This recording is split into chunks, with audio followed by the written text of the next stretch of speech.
Magandang gabi po sa ating lahat. Tunghayan natin ang ating pagtatalakay sa gabing ito sa loob ng Biblia. So, talakayin po natin ay patungkol po sa hospitality or hospitable. So, saan nga ba nag-original po? Saan nga po galing ang salitang hospitable? Kung titingnan po natin ang history, in the early age of Christianity, noong unang panahon po ay magkakarugtong po yung mga kontinente. Wala pa pong barrier, ano po. Kaya po, at wala pa pong sasakyan that time. So po, malalakbay po lahat ng tao. Puro lakad. So kaya po, yung mga missionary ay naglalakad lang po. Lahat po ng mga tao na mahilig po sa mga adventure. So kaya po, at the time of Christianity, sila po yung nagtatayo ng mga tent or shelter na malapit po sa mga daanan ng tao. At kapag meron pong gustong magpahinga ng manglalakbay, ay pinapatuloy nila. No po? Binibigyan po ng pagkain, mga kailangan, at yung shelter, tulugan ng libre. So, ganun po ka seryoso ang mga Christian noong unang panahon. So kaya doon po nag-ugat ang salitang hospitable. Na po. At kung titingnan din po natin sa Acts chapter 2 or hanggang sa chapter 3 ng Acts, ay mababasa po natin ang patungkol po sa mga mananampalataya o mga Christian. At doon din nagsimula kung paano natupad yung first coming. At nung umalis ang Panginoon ay siyang nangako siya bago umalis na siya ay babalik. So ibig sabihin, bakit siya babalik? Sapagkat meron pong kulang sa kanyang pagdating. Wala pong naniwala sa kanya maliban sa 12 disciples. So ibig sabihin, kulang po yung kanyang ginawa or hindi po naging sapat, kaya po may second coming. So, nangako siya po sa Acts chapter 2 na siya ibabalik. Yes, nangako po.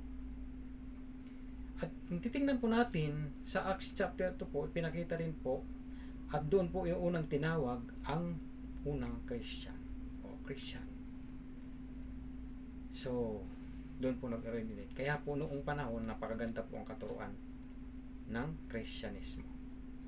Walang pagbabawas, walang pagdadagdag. No commentary. The pure Word of God. So nasira po ito dahil sa habang tumatagal po ang mga mananampalataya ay, of course, may kaaway po si Satanas, ay maraming lumitaw po na katuruan hanggang sa ating panahon. Kung titingnan po natin nung lumitaw po ang reality, tabernacle po sa Korea, doon po nagsimula na masira po ang Christianity. Ano po, sa atin. Lumitaw po yung kapisyado. So, ibig sabihin, napaganda po ang katuruan noon sa tabernacle. Lahat po ng mga task at yung katuruan na gumula sa Diyos ay yun po yung katuruan na napakaganda. Subalit, pinasukan ni Satanas, kaya nasira. So, in 1977, nagkaroon po ng kaguluhan na doon sa church na yun. At hanggang po sa nasira po ito, yung mga 7 messengers na pinagre-repent at meron pong nag-overcome at siya po ang ginamit ng Diyos para mag-repent ng mga taong ito, subalit di po nag-repent. Yan. Kaya doon po nagsimula na sira yung tabernacle in 1966. So, Dahil po may nagtagumpay, yun po yung good news. Itong nagtagumpay na to, yung sinasabi po sa Revelation na wise and faithful servant, siya po yun, na nanggaling po doon sa tabernacle na nagtagumpay.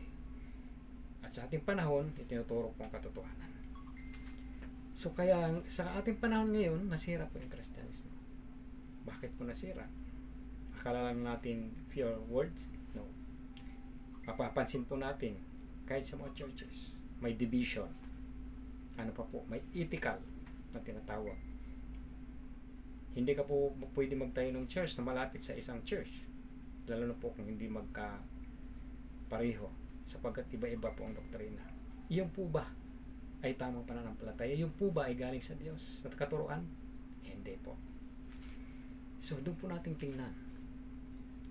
At the time ay kailangan makreate po ang buong simbahan, sapagkat hindi pure ang katuruan. Kaya nga po ang sabi sa Revelation ay pinainom ng alak ng pangangalunya ang buong mundo. So, saturate of evil. So, iyon po ang dahilan sa ating panahon na kailangan makreate. So, kaya po sa ating panahon, what is the hospitable? Ano po? Hospitable is the quality of faith. So, makukuha natin kung mayroon po tayong tunay na pananampalataya. So, ano po ang ibig sabihin? In Hebrews chapter 11 verse 1 to 3 ay